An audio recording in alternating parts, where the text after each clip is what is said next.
The United Nations Declaration on the Rights of Indigenous People has multiple rights, a few of which we'll be discussing in this video. The overarching right is the right to full enjoyment of all human rights and fundamental freedoms. According to the United Nations, human rights are rights inherent to all human beings regardless of race, sex, nationality, liberty, freedom from slavery and torture, freedom of opinion and expression, the right to work and education, and many more. Everyone is entitled to these rights without discrimination.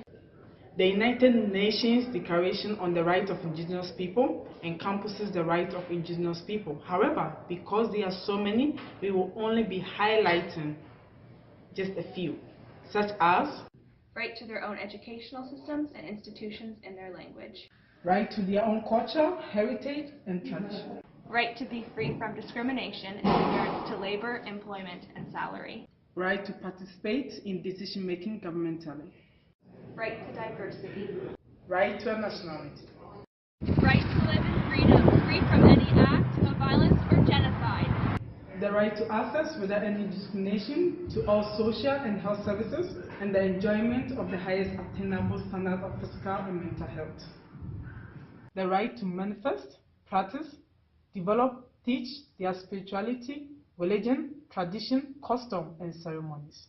Despite the fact that the UN acknowledges these rights, Indigenous peoples are still facing many issues, some of which are included in the areas of healthcare, the foster care system, and employment. Healthcare. According to Global News and CBC reports, Indigenous people face discrimination in the healthcare realm. UNICEF reports that Indigenous children fall below national health average for Canadian children, and that despite some progress, children suffer from much greater burden of poor health.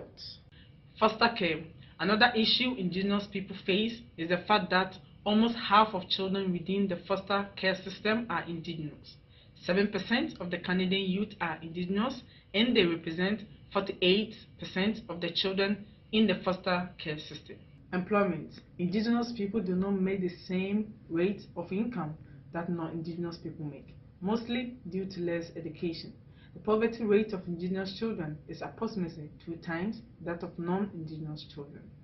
This issue facing Indigenous Canadians are troubling. How are we as individuals supposed to change these issues? Can we really make a difference? The answer is yes, we can, but how? Advocacy. What is advocacy? The act of pleading for, supporting, or recommending, also active exposure. 9 steps in the advocacy process. 1. Identifying and stating the issue. 2. Defining your goals. 3. Knowing your audience. 4. Crafting your message. 5. Identifying the messenger. 6. Identifying delivery methods.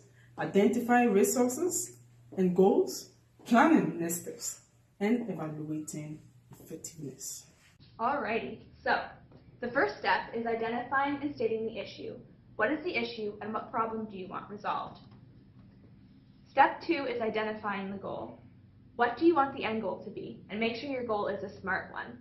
Specific, measurable, attainable, realistic, and on a timeline. Step 3 is knowing your audience. Who are you directing your message to, and who do you want to hear it? Step 4 is crafting your message. Make it appealing to your audience. Don't overcomplicate it, and make sure the audience will see the importance of your issue. Step 5 is identifying the messenger. Who do you want to deliver this message? And think about the identity of the representative. Do you want this person to represent your message? Step 6 is identifying delivery methods. How do you want to deliver your message? Think about whether or not the platforms you're using are relevant enough, for example, Facebook or Instagram. Identifying resources and gaps. Do you need to fundraise? Who is backing you? And do you have enough resources to accomplish your task? Step 8 is planning next steps. What contacts do you need, possibly government? And do you have enough media support? The final step is evaluating effectiveness. How did you do?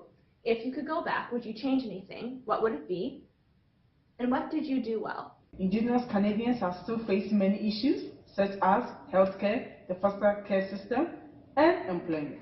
despite the fact that the United Nations Declaration on the Rights of Indigenous Peoples guaranteed them so many rights.